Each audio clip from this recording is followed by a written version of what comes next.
ನ್ಯಾಯಾಲಯ ಮತ್ತು ಕಾನೂನು ವ್ಯವಸ್ಥೆ ಅವರ ನೆರವಿಗೆ ಯಾವಾಗಿದ್ರು ಬರ್ತದೆ ಮತ್ತು ಅವರಿಗೆ ನ್ಯಾಯ ಸಿಕ್ಕೇ ಸಿಗುತ್ತೆ ಮತ್ತು ಅವರಿಗೆ ನ್ಯಾಯ ಯಾವಾಗ ಸಿಕ್ಕಿದ್ದು ಕಟ್ಟಿಟ್ಟ ಬುತ್ತಿ ಅನ್ನೋದು ಏನಿದೆ ಅಲ್ಲ, ಅಪರಾಧಿಗಳಿಗೆ ಶಿಕ್ಷೆ ಕಾಯಂ ಮತ್ತು ಖಚಿತ ಅನ್ನೋದು ಏನಿದೆ ಅಲ್ಲ, ಅದು ಅವ್ರಿಗೆ ಶಕ್ತಿ ತುಂಬುತ್ತೆ ಮಾನಸಿಕವಾಗಿ ಮತ್ತು ಸ್ಥೈರ್ಯ ತುಂಬುತ್ತೆ ಅಂತ ನನ್ನ ಅಭಿಪ್ರಾಯ. ಹಾಗಾಗಿ ಈ ಜಜ್ಮೆಂಟ್ ಏನಿದೆ, ಸಾಕಷ್ಟು ಪ್ರಬಲವಾದ ವ್ಯಕ್ತಿ ಇದ್ರೂ ಕೂಡ ಕಾನೂನು ಕೈ ತೆಗೆದುಕೊಂಡಾಗ ಏನೇನು ಶಿಕ್ಷೆ ಆಗ್ಬೋದು ಅದನ್ನ ಅನುಭವಿಸಲೇಬೇಕು ಅನ್ನೋದು ಏನಿದೆ, ಈ ವಿಚಾರ ಮತ್ತು ಈ ವಿಷಯ, ಈ message it's communicating a very strong message in the minds of the general public and also to those who are misusing the law and abusing their position ಅಂತ ನಾನು ಹೇಳ್ತಾ ಇರ್ತೇನೆ. ಓಕೆ ಸರ್, ಇನ್ನು ಪ್ರಜ್ವಲ್ ರೇವಣ್ಣ ಅವರು ಈ ಕ್ಷಣಕ್ಕೂ ಕ್ಲೈಮ್ ಮಾಡ್ತಾ ಇರುವಂತದ್ದು ಇದು ತನ್ನ ವಿರುದ್ಧ ನಡೆದಿರ್ತಕ್ಕಂಥ ರಾಜಕೀಯ ಷಡ್ಯಂತ್ರ ಅನ್ನುವಂಥದ್ದು, ತನ್ನ ಕರಿಯರ್ ಹಾಳು ಮಾಡಕ್ಕೆ ಅಂತಾನೆ ನಡೆದಿರೋದು ಅನ್ನೋದನ್ನ ಹೇಳ್ತಾ ಇದ್ದಾರೆ.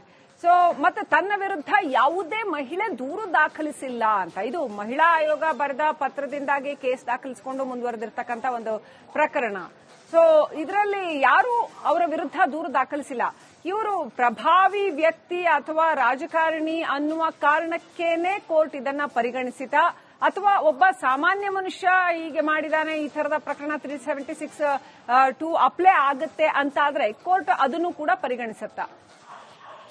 ಆ ತರ ಏನಿದ್ದಲ್ಲಿ ಪ್ರಜ್ವಲ್ ರೇವಣ್ಣ ಏನಾದ್ರೂ ಆರೋಪಿ ಸ್ಥಾನದಲ್ಲಿ ಇದ್ಕೊಂಡು ನನ್ನ ಮೇಲೆ ಯಾರು ಆರೋಪಣೆ ಮಾಡಿಲ್ಲ, ಕಂಪ್ಲೇಂಟೇ ಕೊಟ್ಟಿಲ್ಲ ಅಂತ ಹೇಳಿದ್ರೆ ಅದು ಮೂರ್ಖತನ ಅಥವಾ ಬಾಲಿಶತನದ ಹೇಳಿಕೆ, ಅಪ್ರಬುದ್ಧ ಹೇಳಿಕೆ ಅಂತ ನನ್ನ ಅಭಿಪ್ರಾಯ. ಯಾಕೆ ಅಂದ್ರೆ criminal law can be set in motion by anyone, not necessarily a victim ಆದವರೇ ಕಂಪ್ಲೇಂಟ್ ಕೊಡಬೇಕು ಅಂತಿಲ್ಲ. Anyone can inform to the concern police or set the criminal law in motion. AR Antulay versus SR Nayak ಅಂತ supreme court ಒಂದು full bench judgement ಇದೆ.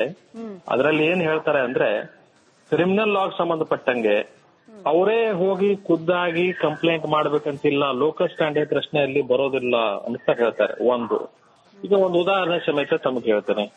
ಈಗ ಯಾರಾದ್ರೂ accident ಆಗಿರುತ್ತೆ, accident ಆದವರೇ ಹೋಗಿ ಕಂಪ್ಲೇಂಟ್ ಕೊಡಬೇಕು ಅಂತಿಲ್ಲ, ಅದನ್ನ ನೋಡಿದವರು, ಗಮನಿಸಿದವರು, ಮಾಹಿತಿದವರು ಕೂಡ ಕಂಪ್ಲೇಂಟ್ ಅನ್ನು ಕೊಡಬಹುದು. He is considered as an informant. ಇದು ಮೊದಲೇದ್ದು. ಮರ್ಡರ್ ಆಗಿರ್ತದೆ, ಮರ್ಡರ್ ಆದವರೇ ಹೋಗಿ ಕಂಪ್ಲೇಂಟ್ ಕೊಡ್ಬೇಕಾದ್ರೆ ಅವ್ರು ಬದುಕಿನೇ ಇರಲ್ಲ, ಅವರೇ ಕೊಡಬೇಕು ಅಂತಿಲ್ಲ, ಯಾರಾದ್ರೂ ಹೋಗಿ ಅದನ್ನ ಇನ್ಫಾರ್ಮೇಶನ್ ಕೊಡಬಹುದು. It will be considered as an information and FIR would be registered. ಹಾಗಾಗಿ ಸಂತ್ರಸ್ತರೇ ಹೋಗಿ ಖುದ್ದಾಗಿ ಕಂಪ್ಲೇಂಟ್ ಕೊಟ್ಟಿಲ್ಲ, ಇದು ರಾಜಕೀಯ ಪ್ರೇರಿತ ಷಡ್ಯಂತ್ರ ಅಂತ ಏನ್ ಹೇಳೋದಿದೆಯಲ್ಲ, ಕೋರ್ಟ್ ತೀರ್ಮಾನ ಮಾಡಿರೋದು ಸಾಕ್ಷಿಗಳ ಆಧಾರದ ಮೇಲೆ. ಹಾಗಾಗಿ ಆ ಹೇಳಿಕೆ ಇಲ್ಲಿ ಸೂಕ್ತ ಅಲ್ಲ ಮತ್ತು ಅಪ್ರಸ್ತುತ ಅಂತ ನನ್ನ ಅಭಿಪ್ರಾಯ. ಸಂಕೇತ್ ಸರ್, ಅದರ ಜೊತೆಯಲ್ಲಿ ಈ ಕೇಸ್ ಯಾವಾಗ ದಾಖಲಾಯ್ತಲ್ಲ ಆಗ ಒಂದು ಸಾಮಾಜಿಕ ಜಾಲತಾಣದಲ್ಲಾಗಿರ್ಬೋದು ಅಥವಾ ಸೊಸೈಟಿಯಲ್ಲಾಗಿರ್ಬೋದು, ಜನರಾಗಿರ್ಬೋದು, ಹಾಸನದವರಾಗಿರ್ಬೋದು, ಎಲ್ಲರೂ ಕೂಡ ಮಾತಾಡ್ತಾ ಇದ್ದಿದ್ದು ಈ ಕೇಸ್ ನಿಲ್ಲಲ್ಲ, ಒಂದು 15 ದಿವಸದಲ್ಲಿ ಬೇಲ್ ತಗೊಂಡು ಬರ್ತಾರೆ ಅಂತ, 1 ತಿಂಗಳಲ್ಲಿ ಬರ್ತಾರೆ, 2 ತಿಂಗಳಲ್ಲಿ ಬರ್ತಾರೆ, ಇಂಥದ್ದೇ ಅನೇಕ ವಿಚಾರಗಳು ಮಾತಾಡ್ತಾ ಇದ್ರು. ಆದ್ರೆ ಈ ಕೇಸ್ ಎಲ್ಲಿವರೆಗೂ ಹೋಯ್ತಂದ್ರೆ ಕನ್ವಿಕ್ಷನ್ ಆಗೋವರೆಗೂ ಹೋಯ್ತು. ಈಗ ತೀರ್ಪು ಕೂಡ ಹೊರಗೆ ಬಂದಿದೆ. ಒಂದು ರೀತಿಯಲ್ಲಿ ಸಮಾಜಕ್ಕೂ ಕೂಡ ಇದು ಸ್ಟ್ರಾಂಗ್ ಮೆಸೇಜ್ ಪಾಸ್ ಮಾಡುತ್ತೆ. ಹೌದು, ಈ degree or intensity of the crime ಏನಿತ್ತಲ್ಲ, ಇದರಲ್ಲಿ ಪ್ರಕರಣದ ಡಿಗ್ರಿ ಯಾವ ರೀತಿ ಇತ್ತು ಅಂತಂದ್ರೆ ಅದನ್ನ SIT special investigation team constitute ಮಾಡುವಂತ ಪರಿಸ್ಥಿತಿ ಬಂದ್ಬಿಡ್ತು ಸರ್ಕಾರಕ್ಕೆ. ಸರ್ಕಾರ ಅದನ್ನ ಕಾನ್ಸ್ಟಿಟ್ಯೂಟ್ ಮಾಡಿದ ನಂತರ ತರಾತುರಿಯಲ್ಲಿ ಎಲ್ಲ ವಿಚಾರಗಳನ್ನು ಕ್ರೋಢೀಕರಿಸಿ, ಸಾಕ್ಷ್ಯಗಳನ್ನು ಕ್ರೋಢೀಕರಿಸಿ ಅವರು ಚಾರ್ಜ್ ಶೀಟ್ ಅನ್ನು ಸಲ್ಲಿಸಿದ್ರು. ಈ ಸ್ಪೆಷಲ್ ಕೋರ್ಟ್ ಏನಿದೆ ಅಲ್ಲ, MLA ಮತ್ತು MP ಗಳಿಗೆ ಸಂಬಂಧಪಟ್ಟಂಗೆ ಪ್ರತಿನಿಧಿಗಳ ನ್ಯಾಯಾಲಯ, ಇದನ್ನ ಅಚ್ಚುಕಟ್ಟಾಗಿ ಬೇಗ ಅದನ್ನ ಯಾವುದೇ ಮುಂದೂಡಿಕೆಗೆ ಅವಕಾಶ ನೀಡಲಾರದೆ ಅದು ಕಾನೂನು ಚೌಕಟ್ಟಿನಲ್ಲಿ ಎಷ್ಟು ಬೇಗ ಸಾಧ್ಯತೆ ಅಷ್ಟು ಬೇಗ ಇತ್ಯರ್ಥ ಮಾಡಿ ಅವರಿಗೆ ಸಂತ್ರಸ್ತರಿಗೆ ನ್ಯಾಯ ದೊರಕಿಸ್ಕೊಟ್ಟಿದೆ ಅಂತ ನನ್ನ ಅಭಿಪ್ರಾಯ. ಮತ್ತೆ ಕೆಲವು ಜನರಲ್ಲಿ ನ್ಯಾಯಾಲಯ ನಾವು ಖರೀದಿ ಮಾಡಬಹುದು ಅಥವಾ ನ್ಯಾಯಾಲಯ ಮೇಲೆ ನಾವು ಇನ್ಫ್ಲೂಯೆನ್ಸ್ ಮಾಡಬಹುದು, ನಾವು ಜನಪ್ರತಿನಿಧಿಗಳಂತ ತಕ್ಷಣ ನ್ಯಾಯಾಲಯ ನಮಗೆ ಬೇರೆ ತರ ನೋಡ್ತದೆ ಅಂತ ಏನೋ ಅಭಿಪ್ರಾಯ ಅಥವಾ ಕಲ್ಪನೆ ಏನಿತ್ತಲ್ಲ ಅವ್ರಿಗೆ ಒಂದು ಒಳ್ಳೆ ಮೆಸೇಜ್ ಇದು ಕೊಟ್ಟಿದೆ ಕೋರ್ಟ್ ಅಂತ ನನ್ನ ಅಭಿಪ್ರಾಯ. ರೈಟ್. ಅದರ ಜೊತೆಲಿ ಈಗ ಜೀವನ ಪರ್ಯಂತ ಶಿಕ್ಷೆ ಅತಿ ವಿರಳ ಪ್ರಕರಣಗಳಲ್ಲಿ ಈ ರೀತಿ ಕೊಟ್ಟಿರೋದು ಅನ್ನುವಂಥದ್ದನ್ನ ಗಮನಿಸ್ತಾ ಇದೀವಿ. ಇನ್ನು ಅತಿ ಕ್ರೂರವಾಗಿ ಕೊಲೆ ಮಾಡಿದಂತವನು ಕೂಡ ಹೊರಗೆ ಬಂದಿದ್ದಿದೆ. ಆಸಿಡ್ ಹಾಕಿ ಆಗಿರ್ಬೋದು ಅಥವಾ ತುಂಬಾ ಕಡೆಗಳಲ್ಲಿ ಗಮನಿಸಿದ್ವಿ, ಅತಿ ಸಣ್ಣ ಪೀಸ್ಗಳನ್ನು ಕಟ್ ಮಾಡಿ ಆ ರೀತಿ ಕೊಲೆ ಮಾಡಿದವನು, ಅತ್ಯಂತ ಕ್ರೂರವಾಗಿ ಕೊಲೆ ಮಾಡಿದವನು ಕೂಡ ಹೊರಗೆ ಬಂದಿದ್ದಿದೆ. ಆದ್ರೆ ಅದಕ್ಕಿಂತ ಹೀನ ಕೃತ್ಯ ಅನ್ನುವಂತ ರೀತಿಯಲ್ಲಿ ಜಡ್ಜ್ ಇದನ್ನ ಗಮನಿಸಿದ್ದಾರೆ. ಹೌದು. ಏನಾಗುತ್ತೆ, ಕ್ರಿಮಿನಲ್ ಇಂಟೆನ್ಷನ್ ಅನ್ನೋದು ಏನಿರುತ್ತೆ, ಮೆನ್ಸಿರಿಯಾ ಅಂತ ಕರಿತೀವಿ ನಾವು, ಅದರ ಆಧಾರದ ಮೇಲೆ ಶಿಕ್ಷೆ ಪ್ರಕಟ ಆಗ್ತದೆ. ಶಿಕ್ಷೆ ಮಾಡಿರೋ ವ್ಯಕ್ತಿಯ ಮನಸ್ಥಿತಿ ಮತ್ತು ಕೃತ್ಯದ ಬಗ್ಗೆ ಯಾವ ರೀತಿ ಕನೆಕ್ಷನ್ ಇದೆ ಅನ್ನೋದ್ರ ಬಗ್ಗೆ ತೀರ್ಮಾನ ಆಗುತ್ತೆ. ಈಗ ಮರ್ಡರ್ ಮಾಡಿರ್ತಾರೆ ಅಂತ ಏನ್ ಹೇಳ್ತಿರಲ್ಲ, ಮರ್ಡರ್ ಮಾಡಿದಂತ ವ್ಯಕ್ತಿ ಅದು ತಪ್ಪು ಅಂತ ಆದ ನಂತರ ಮನಸ್ಸು ಪರಿವರ್ತನೆ ಮಾಡ್ಕೊಂಡು ಹೋದ ಅಂತಂದ್ರೆ ಅದು he has forgiven or forgot or he has rehabilitated himself or improved his behaviour ಅಂತ ನಾವ್ ಹೇಳ್ಬೋದು.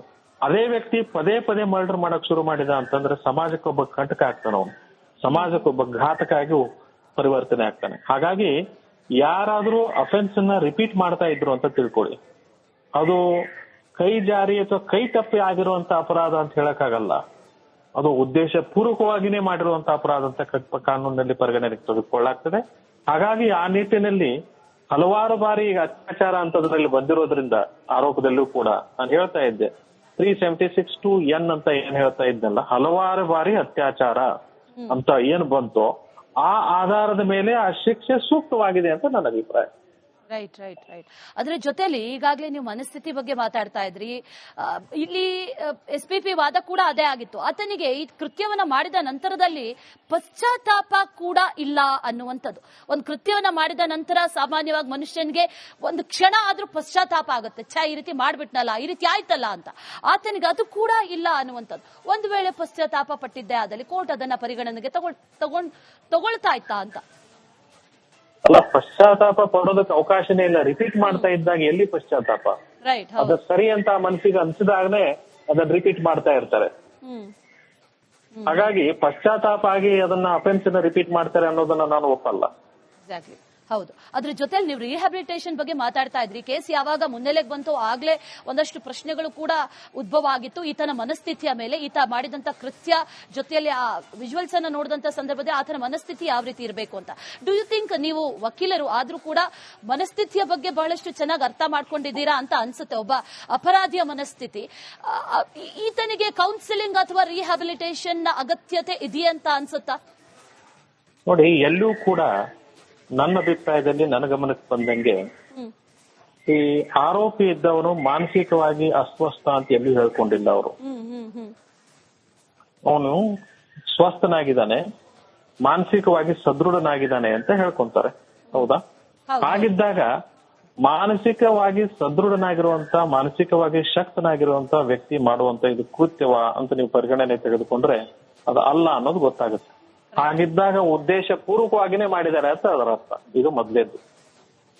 ಯಾರೋ ಮಾನಸಿಕ ಅಸ್ವಸ್ಥ ಅಂತ ಇವ್ರು ಏನಾದ್ರು ಹೇಳ್ಕೊಂಡಿದ್ರೆ ಅಥವಾ ಮಾನಸಿಕ ಅಸ್ವಸ್ಥ ಅಂತ ಸಾಬೀತು ಮಾಡಿದ್ರೆ ಅದು ಮಾನಸಿಕ ರೋಗಿ ಅಂತ ಮಾಡಿರುವಂತ ಘಟನೆಗಳಾಗಿದ್ರೆ ಅದರಲ್ಲಿ ಬೇರೆ ರೀತಿ ಕಾಯ್ದೆ ಕಾನೂನುಗಳು ಅಪ್ಲೈ ಆಗ್ತವೆ, ಅದರ ಪ್ರಕಾರ ಶಿಕ್ಷೆನೂ ಬೇರೆ ಇರ್ತದೆ.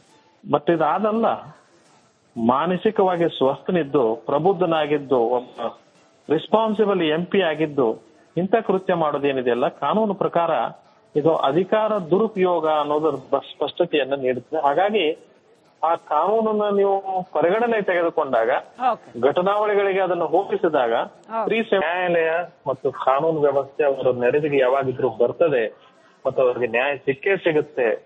ಮತ್ತು ಅವರಿಗೆ ನ್ಯಾಯ ಯಾವಾಗ ಸಿಕ್ತಿದ್ದು ಕಟ್ಟಿಟ್ಟ ಬುತ್ತಿ ಅನ್ನೋದು ಏನಿದೆಯಲ್ಲ, ಅಪರಾಧಿಗಳಿಗೆ ಶಿಕ್ಷೆ ಕಾಯಂ ಮತ್ತು ಖಚಿತ ಅನ್ನೋದು ಏನಿದೆಯಲ್ಲ, ಅದು ಅವ್ರಿಗೆ ಶಕ್ತಿ ತುಂಬುತ್ತೆ ಮಾನಸಿಕವಾಗಿ ಮತ್ತು ಸ್ಥೈರ್ಯ ತುಂಬುತ್ತೆ ಅಂತ ನನ್ನ ಅಭಿಪ್ರಾಯ.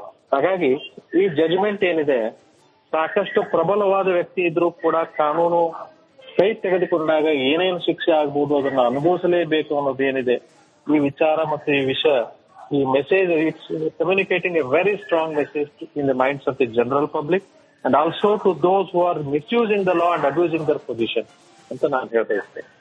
ಓಕೆ ಸರ್, ಇನ್ನು ಪ್ರಜ್ವಲ್ ರೇವಣ್ಣ ಅವರು ಈ ಕ್ಷಣಕ್ಕೂ ಕ್ಲೈಮ್ ಮಾಡ್ತಾ ಇರುವಂತದ್ದು ಇದು ತನ್ನ ವಿರುದ್ಧ ನಡೆದಿರ್ತಕ್ಕಂಥ ರಾಜಕೀಯ ಷಡ್ಯಂತ್ರ ಅನ್ನುವಂಥದ್ದು, ತನ್ನ ಕರಿಯರ್ ಹಾಳು ಮಾಡಕ್ಕೆ ಅಂತಾನೆ ನಡೆದಿರೋದು ಅನ್ನೋದನ್ನ ಹೇಳ್ತಾ ಇದ್ದಾರೆ. ಸೊ ಮತ್ತೆ ತನ್ನ ವಿರುದ್ಧ ಯಾವುದೇ ಮಹಿಳೆ ದೂರು ದಾಖಲಿಸಿಲ್ಲ ಅಂತ. ಇದು ಮಹಿಳಾ ಆಯೋಗ ಬರೆದ ಪತ್ರದಿಂದಾಗಿ ಕೇಸ್ ದಾಖಲಿಸಿಕೊಂಡು ಮುಂದುವರೆದಿರ್ತಕ್ಕಂಥ ಒಂದು ಪ್ರಕರಣ. ಸೊ ಇದರಲ್ಲಿ ಯಾರು ಅವರ ವಿರುದ್ಧ ದೂರು ದಾಖಲಿಸಿಲ್ಲ. ಇವರು ಪ್ರಭಾವಿ ವ್ಯಕ್ತಿ ಅಥವಾ ರಾಜಕಾರಣಿ ಅನ್ನುವ ಕಾರಣಕ್ಕೇನೆ ಕೋರ್ಟ್ ಇದನ್ನ ಪರಿಗಣಿಸಿದ, ಅಥವಾ ಒಬ್ಬ ಸಾಮಾನ್ಯ ಮನುಷ್ಯ ಹೀಗೆ ಮಾಡಿದಾನೆ, ಈ ತರದ ಪ್ರಕರಣ 376(2) ಅಪ್ಲೈ ಆಗುತ್ತೆ ಅಂತ ಆದ್ರೆ ಕೋರ್ಟ್ ಅದನ್ನು ಕೂಡ ಪರಿಗಣಿಸುತ್ತಾ? ಆತರ ಏನಿದ್ದಲ್ಲಿ ಪ್ರಜ್ವಲ್ ರೇವಣ್ಣ ಏನಾದ್ರೂ ಆರೋಪಿ ಸ್ಥಾನದಲ್ಲಿ ಇಟ್ಕೊಂಡು ನನ್ನ ಮೇಲೆ ಯಾರು ಆರೋಪನೆ ಮಾಡಿಲ್ಲ, ಕಂಪ್ಲೇಂಟೇ ಕೊಟ್ಟಿಲ್ಲ ಅಂತ ಹೇಳಿದ್ರೆ ಅದು ಮೂರ್ಖತನ ಅಥವಾ ಬಾಲಿಶತನದ ಹೇಳಿಕೆ, ಅಪ್ರಬುದ್ಧ ಹೇಳಿಕೆ ಅಂತ ನನ್ನ ಅಭಿಪ್ರಾಯ.